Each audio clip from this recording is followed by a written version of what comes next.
प्रभु श्री राम ईश्वर नहीं है, नहीं। तो आर्य समाज के अनुसार उन्हें क्या कहा जाएगा? राम जी चूंकि पौराणिक कथा कहानी के आधार पे जो आई है परंपरा में कई सालों से वर्षों से लोग ऐसा कहने लगे, लेकिन भगवान राम ने कौशल्या माता के कोख से जन्म लिया, दशरथ के पुत्र थे। अगर आप उनको ईश्वर मान रहे हैं तो उनके पिताजी दशरथ किसको ईश्वर मान रहे थे, किनकी उपासना कर रहे थे? राम जी तो 9 लाख वर्ष पहले आए ना, उसके बाद श्री कृष्ण जी आ गए द्वापर में, आपने उनको ईश्वर मान लिया, सृष्टि का रचयिता आपने उनको मान लिया, उससे पहले राम जी को मान लिया। फिर ये दोनों क्या करते थे? और एक बड़ा प्रश्न, आपने कहा राम, महर्षि मतलब भगवान राम वेद ज्ञाता थे, आप भी जानते हैं, आप भी मानते हैं। वेद किससे पढ़ने गए थे?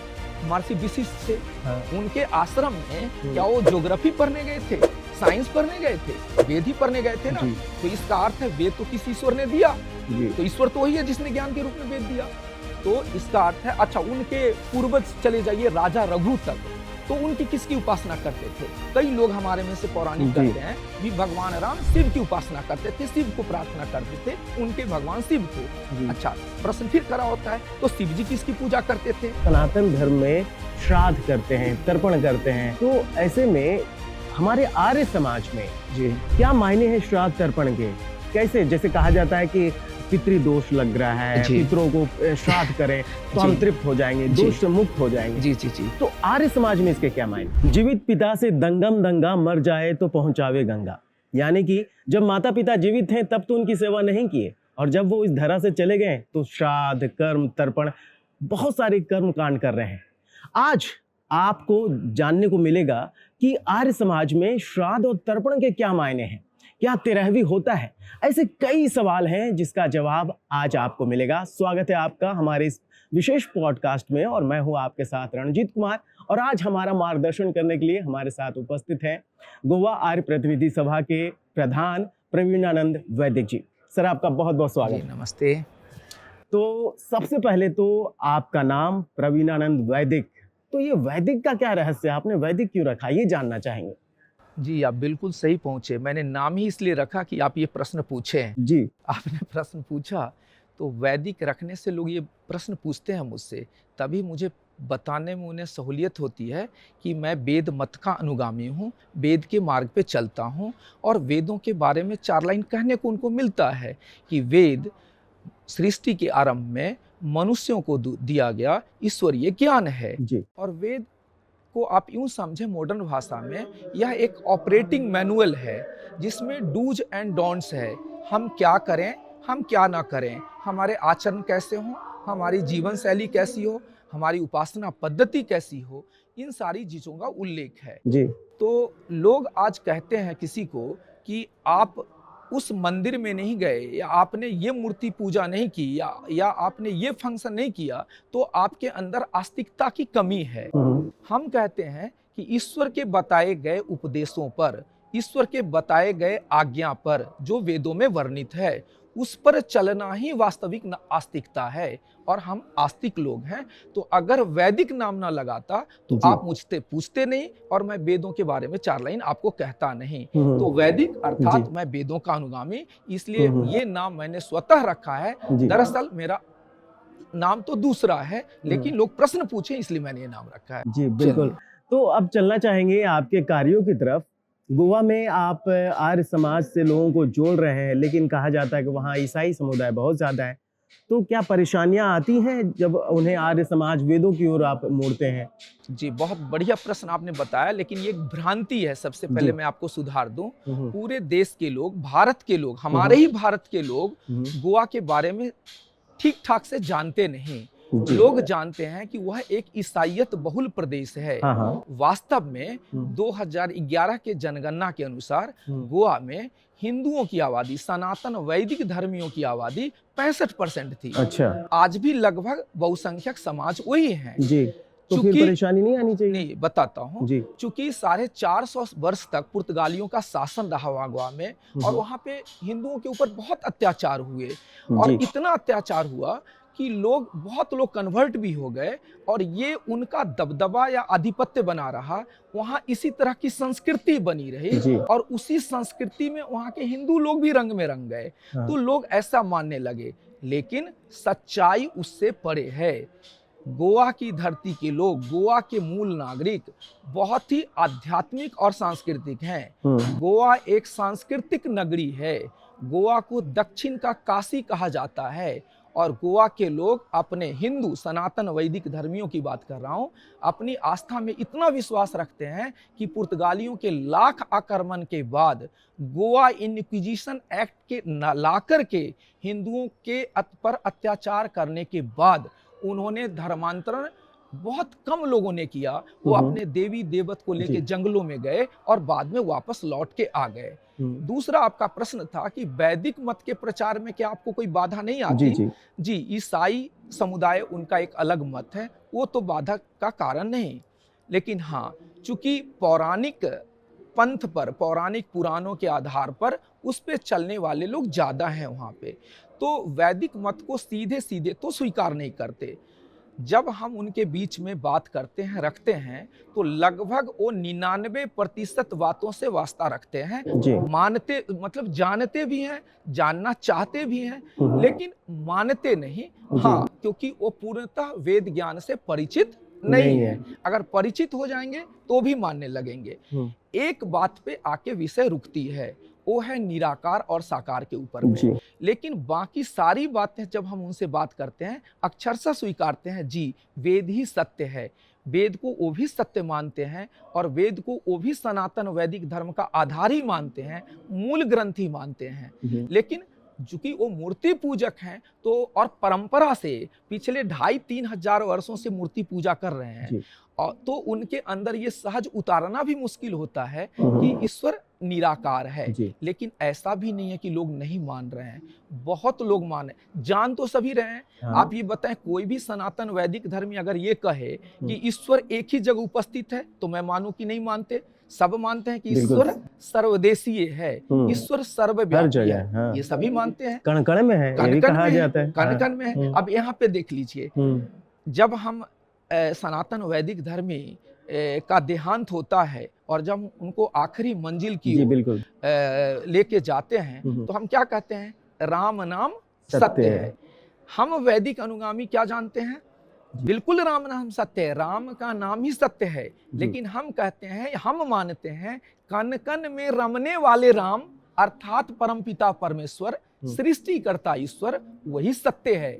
लेकिन तो क्या बोलते हैं आर्य समाज में? यही बोलते हैं, मान लीजिए ऐसे तो ओम क्रतो अस्मरः, ओम क्लीवे अस्मरः, ओम नाम सत्य है, यही है। लेकिन ओम ईश्वर का एक मुख्य नाम है। वेदों में हजारों नाम में ईश्वर का एक मुख्य नाम ओम है और उनके कई गौणिक नाम हैं। तो जब अगर पौराणिक भी भाई हमारे कहते हैं राम नाम सत्य है, तो उनका भी इशारा उसी ओर है, कन कन में रमने वाला राम अर्थात परम पिता परमेश्वर, जो एक ही है, सबका है, जो सृष्टि करता है, जो सर्वव्यापी है, सर्वशक्तिमान है, अंतर्यामी है, सर्वज्ञ है, सर्वाधार है, अजर अमर अविनाशी है, नित्य है, पवित्र है, निराकार है, निर्विकार है और परम सच्चिदानंद है, कर्म फल दाता है, मोक्ष दाता है। ईश्वर तो वही एक है, तो मानते तो भी हैं। लेकिन भ्रांति है कि चूंकि परंपरा में इतने दिनों से और एक कई जो भी कारण रहा हो,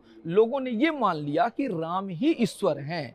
लेकिन राम ईश्वर नहीं, वो देहधारी, उन्होंने माता कौशल्या के कोख से जन्म लिया। और उनके अगर हम कहते हैं कि राम मेरे ईश्वर हैं, क्या राम सृष्टि करता है?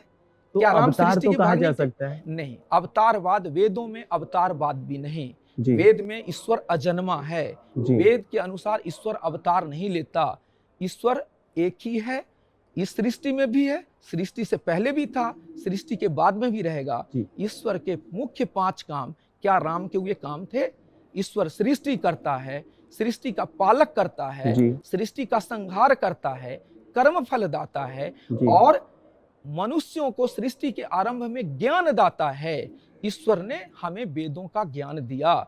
जब सृष्टि का आरंभ हुआ, आज से लगभग 2 अरब वर्ष पहले जब सृष्टि का अस्तित्व में आई, जिसको हम वैदिक काल गणना से जब नित्य संकल्प पाठ कहते हैं, तो हम क्या बोलते हैं? एको वृंदसनवति कोटि अष्टलक्षानि 53 सहस्त्राणि सप्तविंशति उत्तर शतत में षड्विंशति उत्तर शतत में सृष्टि आवदे।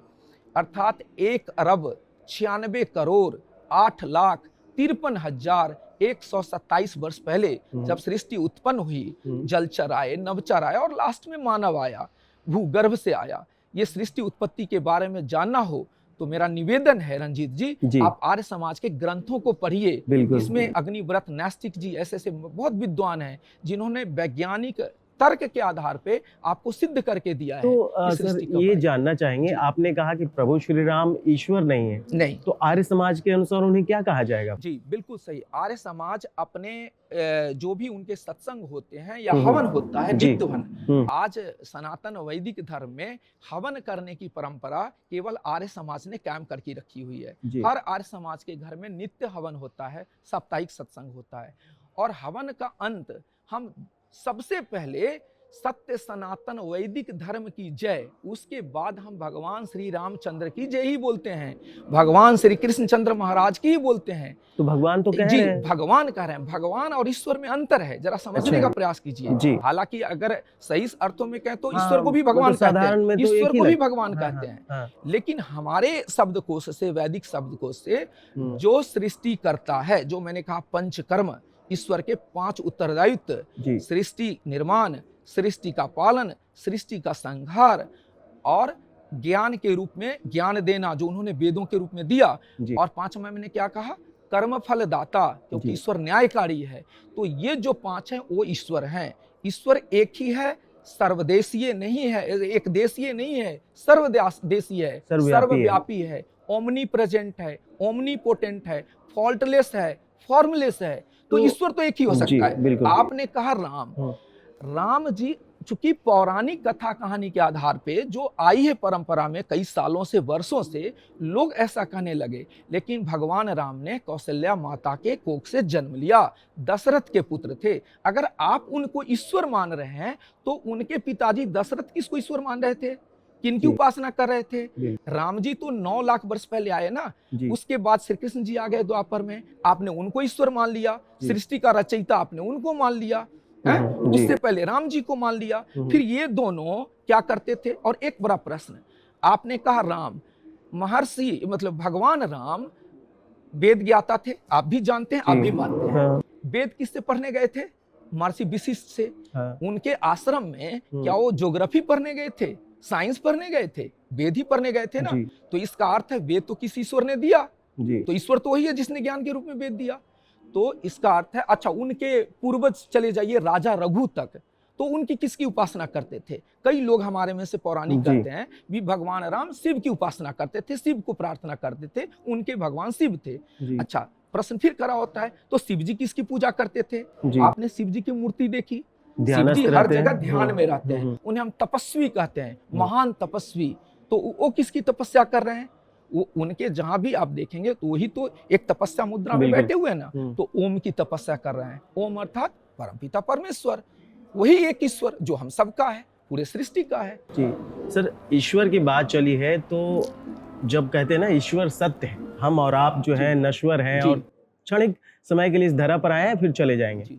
बात सत्य और ईश्वर की हो रही है तो एक भ्रांति आती है कि सनातन धर्म में श्राद्ध करते हैं, तर्पण करते हैं, तो ऐसे में हमारे आर्य समाज में क्या मायने हैं श्राद्ध तर्पण के? कैसे, जैसे कहा जाता है कि पितृदोष लग रहा है, पितरों को श्राद्ध करें तो हम तृप्त हो जाएंगे, दोष से मुक्त हो जाएंगे। जी। तो आर्य समाज में इसके क्या मायने? बिल्कुल, बहुत बढ़िया सटीक प्रश्न आपने पूछा। मेरे मन का प्रश्न था कि मैं इसका उत्तर आपको दूं, अगर प्रश्न पूछे तो आपने पूछ ही लिया। देखिए, आर्य समाज को एक तरफ रख लेते हैं, हम गीता ज्ञान की बात कर लेते हैं। हालांकि गीता जिसको कई लोग हम में से पंचम वेद कह देते हैं, पौराणिक हमारे बंधुगण, लेकिन पंचम वेद नहीं। हाँ, उनके ज्ञान जो गीता के ज्ञान है, कई चीजें वेद से एक रूपता है या वेदों के आधार पे ये मिलता जुलता है। तो वेद क्या है, गीता क्या है? कई लोग तो हम पहले थोड़ा भूमिका ले लेते हैं। सनातन वैदिक धर्मी कई बार बोलते हैं हमारे धर्म ग्रंथ का नाम गीता है, उन्हें यहाँ तक पता नहीं कि हमारे धर्म ग्रंथ का नाम है वेद। जैसे इस्लाम का कुरान, ईसाइयत का, क्रिश्चियनिटी का बाइबल, वैसे ही सनातन वैदिक धर्म का मूल ग्रंथ या धर्म ग्रंथ वेद है। गीता एक महाकाव्य है, महाभारत के लाखों श्लोकों से छांटा हुआ कुछ श्लोक जो कुरुक्षेत्र के मैदान में भगवान श्री कृष्ण ने अर्जुन को शिक्षा दी थी कर्म पथ पे लाने के लिए जी। और वहां पे उपदेश क्या था वो यहीं पे आया आपके प्रश्नों का उत्तर। जब कृष्ण जी अर्जुन नहीं उठा रहे थे शस्त्र कि मैं अपने पितामह को मारूं, अपने गुरुजनों को मारूं, नहीं, तो उन्होंने कहा कि देखो आत्मा चेतन है, बारंबार पुनर्जन्म और पुनर्जन्म ही लेती है, आत्मा कभी मरती नहीं। ये गीता में, तो गीता का ज्ञान तो सबके पास है, वेद का ज्ञान को थोड़ा गौण रखते हैं। अब वेद, उपनिषद, मीमांसा दर्शन, ये दूसरे दर्शन, सभी में आप देखेंगे एक रूपता है। एक रूपता का अर्थ है कि आत्मा की परिभाषा, शरीर की परिभाषा और ईश्वर, मतलब जीवात्मा, परमात्मा और शरीर, तीन चीज का हम सही सही अर्थ समझें और तीनों के बीच के संबंध को समझें तो हम स्वतः समझ जाएंगे। हाँ। आप ही ने कहा कि शरीर नश्वर है, पंचभूत से बना है, ये भस्मांतम शरीरम के मंत्र के साथ ये भस्म हो जाएगा। आत्मा यहाँ से निकली, कर्म फल सिद्धांत हम जानते हैं, ये तो सब मानते हैं पौराणिक बंधु भी कि जैसा कर्म करेंगे वैसी योनि हमें मिलेगी। तो हमारी आत्मा इस शरीर को छोड़ने से पहले ही हमारे लिए शरीर दूसरा बॉडी निर्धारित रहता है, यहाँ से आत्मा निकलती है और दूसरे शरीर में प्रवेश कर जाती है। चाहे अपने कर्म फल व्यवस्था में हम जो भी बने, हाँ, कई लोग तो पौराणिक बंधु ये भी कहते हैं कि आप कुछ भी करो 84 लाख योनियों में चक्कर मारना पड़ेगा। ये सत्य नहीं है। अगर ऐसा आपको बता दूं कि आपको कोई फल नहीं मिलेगा तो आप इस जीवन काल में सारे पाप ही करेंगे या पुण्य? आप तो बोलेंगे अरे 84 लाख योनियों में तो भटकना ही है। लेकिन हमारा दर्शन इसके परे है। दर्शन ये कहता है कि अगर 50% आपके कर्म अच्छे होंगे, पुण्य कर्म होंगे, तो आपको अगला योनि मानव योनि ही मिलने वाला है। लेकिन यानी 50% पाप कर्म क्षमा है? क्षमा नहीं है, उस पाप का दंड तो मिलना ही है। अब कैसे मिलेगा? आपने बड़ा अच्छा पूछ लिया, मैं उदाहरण के तौर पे बताता हूँ। क्योंकि जहां तक मैं जानता हूँ कि हर कर्म का फल मिलेगा। आपने 50% तो गलत कार्य किया है। फल नहीं, बिल्कुल सही। 50% मैंने उदाहरण दिया कि अगर आपने अपने जीवन काल में 50% पुण्य किए, 50% पाप किए, 50, ये कोई मर्जर नहीं है, 50% पाप का एकदम सही सही दंड मिलेगा, जो मिलना चाहिए वो इस जीवन काल में मिले, अगले जीवन काल में मिले या अगले 10 योनियों में मिले, मिलके ही रहेगा। जो 50% अगर पुण्य काम किए हैं आपने, तो आपको अगला योनि, अगला शरीर मानव का ही मिलेगा, लेकिन सबसे निचले पोदान पे, क्योंकि आपके कर्म अच्छे नहीं है, 85% है ना। उससे ऊपर जितने आपके पुण्य कर्म होंगे, आपकी गति, योनि की गति या कुल की गति उतनी उच्चतर होगी। अगर आपने से फॉर एग्जाम्पल 60-70% पुण्य काम किए तो आप कुलीन खानदानी परिवार में, ज्ञानी परिवार में जन्म लेंगे, जहां पे आपको पहले से जन्म से ही विद्वान बन जाएंगे आप। तो ऐसा अवसर मिलता है। आपने कहा पनिशमेंट, आपने कभी देखा है कि एक स्वस्थ दंपत्ति का पुत्र कैसे जन्म लेता है? अंधा भी लेता है, विकलांग भी लेता है, मानसिक रूप से कमजोर भी लेता है। तो किस लिए आया? कर्मों का फल भोगने के लिए। यूं समझिए कि जीवात्मा अपने कर्मों के फल को भोगने के लिए शरीर धारण करती है। तो फिर मानव जीवन और पशु जीवन में दूसरे में क्या अंतर? तो मानव जीवन आपको मिला है कर्म योनि, जहां पे आप अच्छे पुण्य करके, मोक्ष प्राप्त करके जीवन और मरण के कर्म से छूट सकते हैं, सर्किल से, साइकिल से निकल सकते हैं। उसी को हम मोक्ष कहते हैं और जीवन का परम उद्देश्य यही है। तो आपने ये पूछा था, नहीं, ये तो मैंने आत्मा का पहले समझाया। थोड़ी लंबी चर्चा हो गई। तो आत्मा समझ गए, इस शरीर से निकली और दूसरे शरीर में प्रवेश कर गई। इसका अर्थ क्या हुआ? कई योनियों तक, जितनी योनियों में वो आता रहेगा, तो कभी भी आत्मा फ्री तो हुई नहीं। आत्मा तो निरंतर शरीर को धारण कर रही है। तो हम किस पूर्वज का श्राद्ध कर रहे हैं? जो श्राद्ध के नाम पे जो आज चल रहा है कि एक वर्ग ऐसा, जो पुरोहित वर्ग, नाम भी लेना शायद उचित नहीं, लेकिन चलिए पंडित जी या जो भी, एक कर्म कांड का हवाला देके कहते हैं कि आप मुझे बर्तन दो, आपके पिताजी सुख करेंगे, आप मुझे फर्नीचर दो, वस्त्र दो, अन्न दो, ये सब आपके पूर्वज पितर लोग सुख करेंगे, पितर लोग सुख करेंगे। जब मैंने आत्मा परमात्मा के बारे में जीवात्मा और शरीर के बारे में समझा दिया, जी। जीवात्मा और शरीर के बीच का क्या रिश्ता और कैसे गति होती है, तो हम किसे दे रहे हैं, वो कहाँ जा रहा है। मैं अभी इस शरीर को छोड़ूंगा, अपने कर्मों के आधार पे से मैं चींटी बन गया या मच्छर बन गया, तो आप किसको दे रहे हैं ये। अच्छा, ये कोई वैज्ञानिक विधि है क्या कि आप मुझे दें, मैं खा लूं और मेरे पेट के जरिए मेरे पितर तक खाना पहुंच जाए, जिसे ब्रह्म भोज का नाम बताया जाता है। तो ये सरासर कहीं न कहीं से एक इस तरह का अंधविश्वास कुटिल स्वार्थी लोगों ने अपने जीवन यापन के लिए ऐसा फैलाया। ये वैज्ञानिक तरीके से भी कहीं पे भी सिद्ध नहीं होता है ऐसा। अब आपने पूछा श्राद्ध, फिर आपका अगला प्रश्न हो सकता है कि फिर श्राद्ध और तर्पण है क्या। जो कर रहे हैं? कुछ देखिए, जब हम कहते हैं कि अब आपसे मैं प्रश्न पूछूं कि 300 का नकली नोट है क्या आपके पास, आप बोलेंगे मूर्ख हैं क्या, 300 का नकली ओरिजिनल नहीं आता, तो नकली कहां से आएगा। बिल्कुल सही जवाब है। तो इसका अर्थ है कुछ तो सत्यता होगी इन चीजों के पीछे। तो श्राद्ध और तर्पण कहीं तो होगा, ये शब्द भी कहीं ना कहीं आया होगा। वेदों में, मुझे अक्षरशः वो मंत्र तो याद नहीं है, मैंने बहुत जगह पढ़ा है, पितर, जहां पे पितर शब्द आता है ना, तो पितर हमेशा जीवित माता पिता की ओर दर्शाता है, की तरफ इशारा करता है। जैसे कई जगह मंत्रों में आया है कि अपने पितरों को सात्विक अन्न दें, अच्छे वस्त्र दें, उनसे अच्छे वाणी व्यवहार करें, फिर उनसे अच्छी शिक्षा लें, जितनी शिक्षा ले सकते हैं। तो क्या मृत पिता से ले सकते हैं क्या शिक्षा, माता पिता से? आंसर है नो। तो पितर की परिभाषा अर्थात जीवित माता पिता। तो फिर अब आता है श्राद्ध। तो अगर, चूंकि समय लंबा हो चुका है, समराइज करता हूं जी। अगर हम एक लाइन में कहें तो ऐसे कहता हूं कि जीवित माता पिता की जब संतानें श्रद्धा पूर्वक उनकी सेवा करती है तो वह श्राद्ध कहलाता है जी। और आपके श्रद्धा पूर्वक की गई सेवा से अगर आपके पितर, जीवित पितर प्रसन्नचित हो जाते हैं और उनके अंदर से एक निकलती है आवाज कि हे ईश्वर, ऐसा पुत्र भगवान सबको देवें, ईश्वर सबको देवें, तो वह तर्पण की घड़ी है और वही तर्पण है, वही तृप्ति, आत्मा की तृप्ति वही तर्पण है। तो हम अपने माता पिता की जीवित अवस्था में भरपूर सेवा करें। आपने शुरू में ही एक कोटेशन कोट किया था, जीवित पिता से दंगम दंगा, मर जाए तो पहुंचावे गंगा।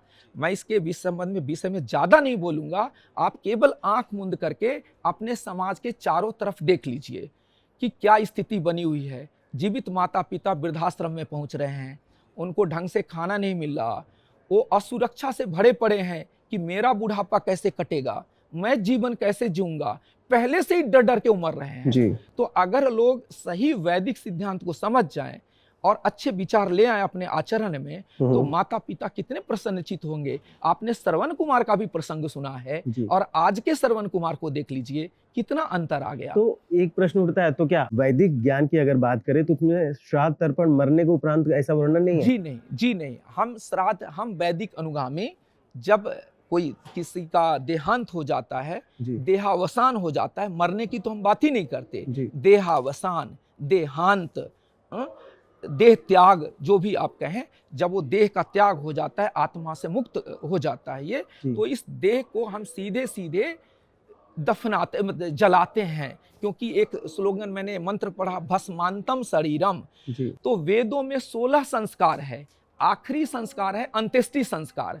तो जब वेद ने कहा कि 16वां संस्कार अंत्येष्टि है, इसको लेके जाओ एक उचित विधि से, इसकी भी विधि है, आपको सुन के ताज्जुब होगा, ये ऐसा कोई नहीं करता, विधि बाद में चर्चा कर लेते हैं। तो उसको जाके भस्म कर दीजिए ताकि वो सारी चीजें भस्म हो जाएं।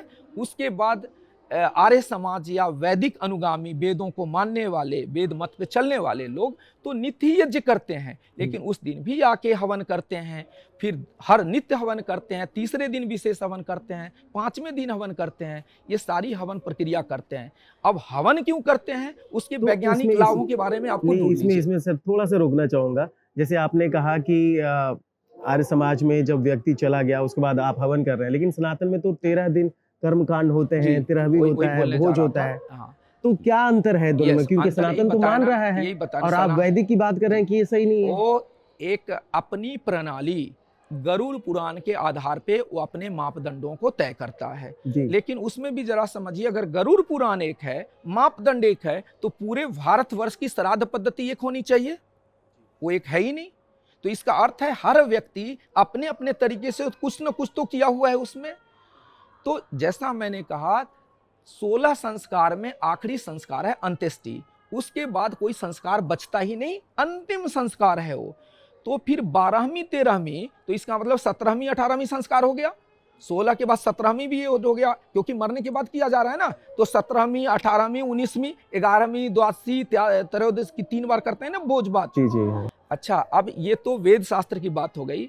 नॉर्मल भी जरा सोचिए, एक व्यक्ति जिसकी मृत्यु हो गई, जिसके घर में थोड़ा सा दुख का आलम है, बेशक कितना भी वयोवृद्ध हो, बच्चे अपने ऊपर एक माता पिता का साया तो समझते हैं ना। जी जब वो चले गए, वो परिवार दुखी होता है, शोक संतप्त होता है, और आप उसमें गांव वाले आते हैं और बोलते हैं ये भोज करो, जी ये पंडित को दान करो, भूदान करो, गोदान करो, वस्त्र दान करो, अन्न दान करो।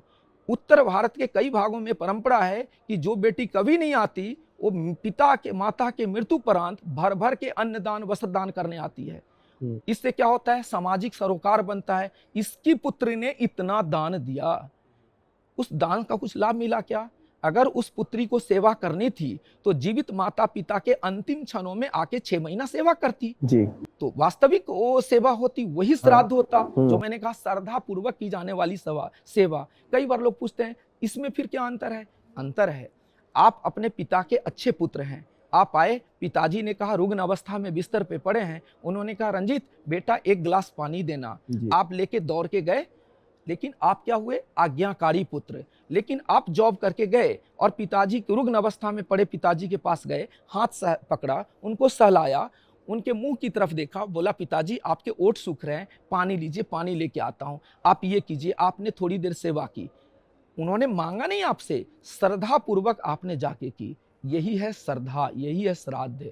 तो जीवित माता पिता, समाज से मेरा निवेदन है, आपके इस चैनल के माध्यम से जीवित माता पिता की भरपूर सेवा करें, बिल्कुल अनादर न करें। आर्य समाज ये भी सिखाता है पितृयज्ञ, तैत्तिरीयोपनिषद ने ये भी कहा मातृदेवो भव पितृदेवो भव। बोलते तो सभी मिल जाएंगे, विद्यालयों में भी स्लोगन खूब चलता है, करने वाले कितने लोग हैं? तो कहीं ना कहीं हम अपने वेद ज्ञान से हट करके छद्म ज्ञान, असत्य मिथ्याभाषी की ओर चले गए, मिथ्या पद्धति की ओर चले गए। तो चलाने वाला कोई तो है। जैसे आज फिर जो उदाहरण के तौर पे बताता हूं, एक व्यक्ति, कुटिल चालाक व्यक्ति कहता है आपको, जी आपके ऊपर सब कुछ तो ठीक है, अमुक ग्रह चढ़ा हुआ है, चढ़ाने वाला भी होई और उतारने वाला भी होई। तो एक पढ़े लिखे व्यक्ति को क्यों नहीं समझ में आता किसी भी ग्रह का वजन कितना होता है? आपके ऊपर एक चींटी आ जाए तो आपको पता चल जाता है कि चींटी चढ़ गया, ग्रह चढ़ गया पता ही नहीं चल रहा। पूरी दुनिया के लोग ग्रह पे चढ़ गए, भारत में लोगों के ऊपर ग्रह चढ़ गया। तो ये कोई ना कोई बनाने वाला है। कोई बोलता है ये पत्थर पानो, ये सारे अंधविश्वास का जाल है। नहीं, बिल्कुल नहीं। वेद गणित ज्योतिष की बात करता है, जिससे काल गणना तय होती है, दिन रात बनते हैं, घड़ी मुहूर्त नक्षत्र बनते हैं। लेकिन इस काल में जन्म लेने से आपका नाश होने वाला है, ऐसा कुछ नहीं है। आपके देश का इतिहास है, किसी कालखंड में एक बड़े सज्जन व्यक्ति थे, व्यापारी वर्ग थे, उनका पुत्र किसी काल में पंडित ने आया, जन्म लिया, बताया कि इसके ऊपर तो ये नाश होने वाला है, परिवार में हानि होने वाली है। तो उन्होंने उसको किसी को दान दे दिया। कोई आर्य समाजी विद्वान पहुंचा और उन्होंने कहा दे दीजिए, हम इनका पालन करेंगे। फिर बाद में वो गुरुकुल से पढ़े और इस देश के सुप्रीम कोर्ट के जज बने। तो कहने का अर्थ है ये सारी मिथ्या अंधविश्वास वाली बातें हैं। और महर्षि दयानंद सरस्वती 1875 से जब से उन्होंने सत्यार्थ प्रकाश लिखी, तब से अनवरत उनके अनुयायी या वेद मत को मानने वाले समाज से अंधविश्वास दूर करने की बात कर रहे हैं। तो इसमें थोड़ी सी जो आपने पहले तो यानी कहा जाए ज्योतिष अंधविश्वास, बिल्कुल फलित ज्योतिषी अंधविश्वास ही है। बड़े दावे के साथ कहता हूं अंधविश्वास है। वो अंधविश्वास पे से भी बड़ा वो ठगी का माध्यम है, लोग ठगे जा रहे हैं। और मेरा तो यह स्पष्ट मत है, जब तक मूर्ख रहेंगे तब तक ठग रहेंगे। तो हम अपनी विद्वता से समझें। जी, तो एक बात, जैसे अगर ज्योतिष अंधविश्वास है तो जो लोगों के ऊपर दुख आ रहा है, बेचारे की विपत्तियां आती हैं, मानव है तो वो आएंगे ही, सबके साथ होता है। तो वैसे में जो उपाय के लिए वो ज्योतिष की ओर भाग रहे हैं, कर्मकांड कर रहे हैं, पैसे भी खर्च कर रहे हैं, तो क्या वैदिक परंपरा, वैदिक ज्ञान क्या कहता है कि उन्हें क्या करना चाहिए तो कि उससे बोला ना, बाहर निकले? जीवन में सभी समस्याओं का दो ही कारण है, जी। एक है अविद्या और दूसरा है स्वार्थ। जी। एक पक्ष स्वार्थ के लिए कुछ भी कर रहा है और दूसरा अविद्या के चक्कर में भाग रहा है। अविद्या, लैक ऑफ नॉलेज। अगर उसके पास वैदिक नॉलेज होगा वो कहीं नहीं भागेगा। चूंकि समय कम है, मैं एक पुस्तक का नाम देके जाता हूं, if you want to know the truth read the light of truth. अगर आप सत्य को जानना चाहते हैं, लाइट ऑफ ट्रूथ अर्थात सत्यार्थ प्रकाश को पढ़िए। मेरा निवेदन है आपके चैनल के माध्यम से, चैप्टर 2 समोल्लास 2 बच्चों के साथ बैठ जाइए, पॉइंट बाय पॉइंट पढ़िए, आपकी आंखें खुल जाएगी। सत्यार्थ प्रकाश एक ज्ञान चक्षु खोलने वाली पुस्तक है और सभी महापुरुषों ने जितने आगे बढ़े हैं सबने इस बात को कोट किया है। तो आप भी एक बार पढ़िए, तो शायद अगली बार कभी मिले तो हम जी, ज्यादा उस पर विश्लेषण बिल्कुल। कर पाएंगे। जी बिल्कुल, अगले अंक में और भी विषयों पर चर्चा करेंगे, लेकिन बात आप सत्यार्थ प्रकाश की कर रहे हैं, तो सत्यार्थ प्रकाश में कई बातों का वर्णन स्वामी जी ने किया है। तो उसमें अगर एक कोई नया व्यक्ति जो जानना चाह रहा है, इच्छुक है वेदों की ओर लौटने के लिए, तो अगर उसके पास समय कम हो तो वो क्या पढ़े सबसे पहले, कौन सी चीज बहुत ग्रहण बढ़िया करे? प्रश्न। आप तो क्या जानेंगे अगर आप पढ़ेंगे जी, हिंदू धर्म में या सनातन धर्म में कितने ग्रंथ हैं? ढेर सारे ग्रंथ बहुत हैं। सारे ग्रंथ हैं। परंपरागत सनातन धर्म में हजारों ग्रंथ हैं। जी। वेद है, उपनिषद है, दर्शन है, ब्राह्मण ग्रंथ हैं और गीता है, महाभारत है, रामायण है, ढेर सारी चीजें हैं, मनुस्मृति है। ऐसे ही सनातन धर्म में उपजे हजारों मतपंथ बन गए हैं, उनके भी हजारों दर्शन हैं, पुस्तकें हैं। सबको पढ़ते पढ़ते दिन निकल जाएगा आपका। उसके बाद देश में हजार और भी मत हैं जो एस्टैब्लिश्ड मत हैं। जैन मत है, बुद्ध मत है, सिख मत है, इस्लाम मत है, ईसाई मत है, यजीदी मत है। दुनिया भर के मत संप्रदाय, नाम लेते लेते आप थक जाएंगे।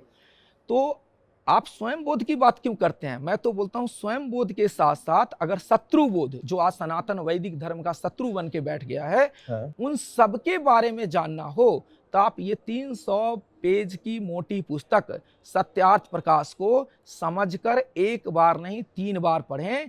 आपको संपूर्ण मतलब ज्ञान विज्ञान से आप परिचित हो जाएंगे और देश के सबसे बड़े तार्किक व्यक्ति बन जाएंगे। आपको ईश्वर की सही सही परिभाषा, धर्म की सही सही परिभाषा, सभी मतों के बारे में, कर्मफल सिद्धांत, पूर्व जन्म सिद्धांत, ऐसा अंधविश्वास, ऐसा कुछ भी नहीं बचेगा जो आप न समझ पाएं।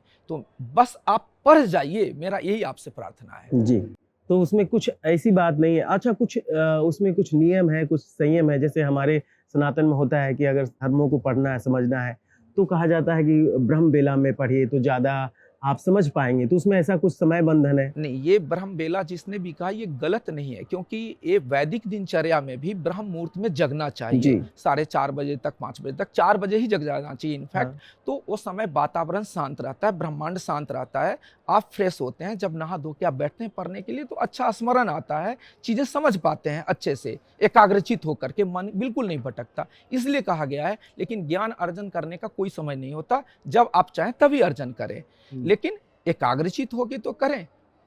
एक आपने प्रारंभ में प्रश्न किया था, वो मैं उसका उत्तर नहीं दिया। आपने कहा कि वैदिक मत का प्रचार में आपको कुछ वहाँ हाँ, तो बिल्कुल। क्या-क्या समस्या तो नहीं हो रही समस्याओं है? का सामना आपको जी, करना पड़ता है? ये आर्य समाज तो पूरे भारत क्या विदेशों तक में कितने जगह पे फैला हुआ है, बहुत विद्वान इस पे काम कर रहे हैं, लेकिन गोवा में ये पूर्णतः एस्टैब्लिश अभी तक नहीं हुआ। शायद यही सब बाधाएं रही होंगी। तो 2 फरवरी को 2025 को ही गोवा आर्य प्रतिनिधि सभा का गठन हुआ। तब से आज तक लगभग हमने 150 घरों में हवन कराया है, जी। अग्निहोत्र। वहाँ के लोग भी, जैसा मैंने कहा, बड़े ही धर्म संबद्ध व्यक्ति लोग हैं, धर्मावलंबी लोग हैं, हवन परंपरा में बड़ी विश्वास रखते हैं। तो हमने केवल उन्हें यही कहा कि देखिए जी, आप हवन करते हैं मनुष्यकृत श्लोकों से ज्यादा, उसमें केवल 2 ही मंत्रों का प्रयोग करते हैं, गायत्री मंत्र और महामृत्युंजय मंत्र। जी। उसका भी आप अर्थ सही से नहीं जानते। तो हम आपको हवन करा के देंगे निःशुल्क, निष्काम भाव से, कोई चार्जेस नहीं। आप करिए और इसको अनुभव कीजिए। हमारा उद्देश्य ये है कि हम पुरोहित बन के आपसे पैसा लेने के लिए नहीं आए। जी। हम चाहते हैं कि इसको आप समझें, परखें, उसके बाद आप आइए हमारे पास। 7 दिन में हम आपको सिखा देंगे दैनिक अग्निहोत्र करना, सब और कुछ उसके निःशुल्क। बाद आप अपने घरों में कीजिए। तो एक बात। दूसरी बात हमने कही, जो आप सामग्री हवन में जो हवि डालते जी। हैं, वो भी विशेष हवि वैदिक पद्धति से बनाना हम सिखा देंगे। आप विशेष बनाइए और करिए। फिर हमने उनको बात कही कि जब आप हवन में देंगे तो बाकी जो हवन करते हैं आप, उससे आप कार्बन डाइऑक्साइड ज़्यादा उत्सर्जन देते हैं। जी हम जो करते हैं वैदिक विधि से, इसमें विशुद्ध घी जब जलाते हैं उसके अंदर along with nutrients and medicinal contents, जो हर्ब औषधि कहते हैं, जी और दूसरा में ड्राई फ्रूट्स, जब जलाते हैं तो सूक्ष्मतर रूप में वो ऑक्सीजन में मिक्स होकर के शुद्ध जो ऑक्सीजन वहाँ से निकलता है, फिर उसी को आप इनहेल करते हैं तो आपके रोगों को दूर करता है।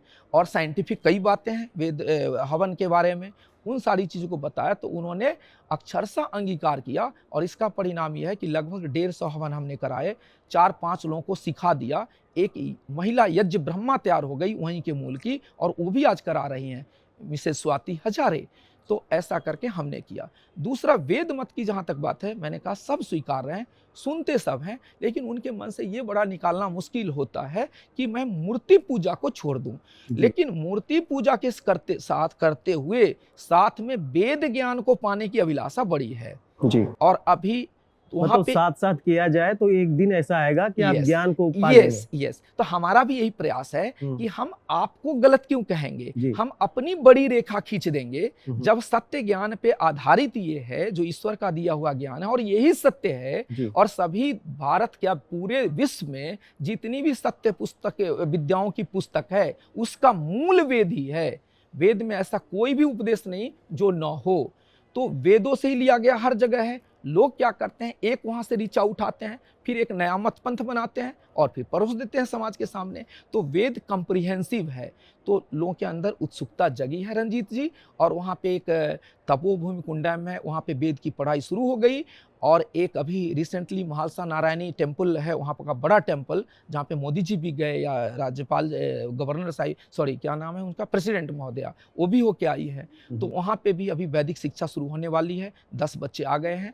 हाँ, वेदों का अच्छा पढ़ाने वाले एक गुरु जी से मैं मिला वहाँ, दीक्षित जी से। जी उन्होंने मुझे कहा कि मैं जब पूछा कि मैं वेद कहाँ से पढ़ूं, तो मुझे किसी ने बताया महर्षि दयानंद के कॉलेज से पढ़ के आओ वेद। जी तो देखिए, एक मंदिर में काम करने वाला वैदिक मतलब वेदों का अनुगामी या वेदों को जानने और मानने वाला व्यक्ति वेद कहाँ से पढ़ के गया, महर्षि महर्षि दयानंद। दयानंद सरस्वती के किसी न किसी कॉलेज से। अर्थात वेद का सही सही भाष्य महर्षि दयानंद सरस्वती ने किया। ऐसा नहीं है कि इससे पहले भाष्यकार हुए, लेकिन ऐसे ऐसे भाष्यकार हुए, बिना नाम लिए कहता हूं, कि जिन्होंने हिंसा को भी जायज ठहरा दिया, जिन्होंने बलि प्रथा को भी सही ठहरा दिया। तो महर्षि दयानंद सरस्वती जी के का सब हम सबको उपकार मानना चाहिए। उन्होंने बड़ी अच्छी शिक्षा दी है और वहाँ वैदिक मत स्थापित होगा। और वहीं नहीं, मैं बड़े विश्वास के साथ कहता हूँ, मैं रहूं न रहूं, लेकिन कालखंड आएगा, वेद मत को ही सभी मानेंगे, अन्यथा ईश्वर और धर्म के नाम पर लड़ते लड़ते पूरे लोग मर जाएंगे। महाभारत टाइप स्थिति फिर से बनेगी, क्योंकि वेद ही एक ऐसा ग्रंथ है जो सबको जोड़ सकता है, जी बिल्कुल। एकेश्वरवाद की बात करता है, एक ज्ञान की बात करता है। और वेद ही सत्य इसलिए है कि वेद में कहीं भी कोई जाति मत संप्रदाय नहीं है।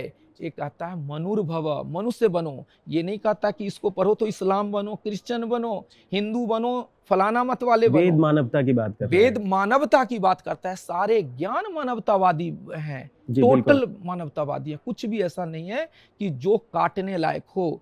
जैसा कई लोग बोलते हैं, कई विद्वान से भी सुना होगा आपने, हर ग्रंथों में मिलावट हुई, मतलब कुछ न कुछ हुआ।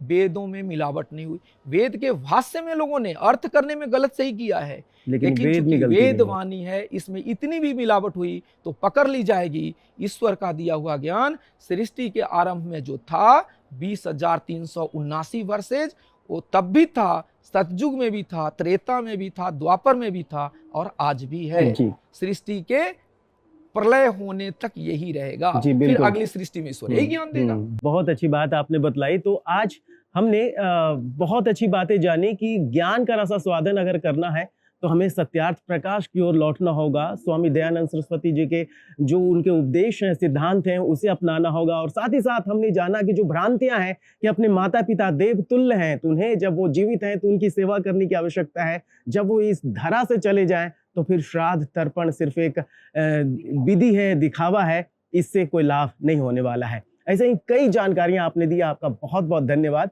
और हम चाहेंगे कि अगले पॉडकास्ट में भी आपसे समय मिले और आपके द्वारा दूसरे ज्ञान को हम पा सके। आपका बहुत बहुत धन्यवाद। मेरा तो निवेदन हो गया जी। ऑनलाइन कि आप गोवा ही आइए, वहाँ पॉडकास्ट करिए, आइए थोड़ा दिन विश्राम जी कीजिए, बिल्कुल गोवा को समझने का प्रयास कीजिए। जी। तो इसी के साथ बने रहिए आर्य समाज टीवी के साथ, और आर्य समाज से संबंधित बहुत सारी जानकारियों को देखने के लिए हमेशा देखिए आर्य समाज टीवी। सादर नमस्ते।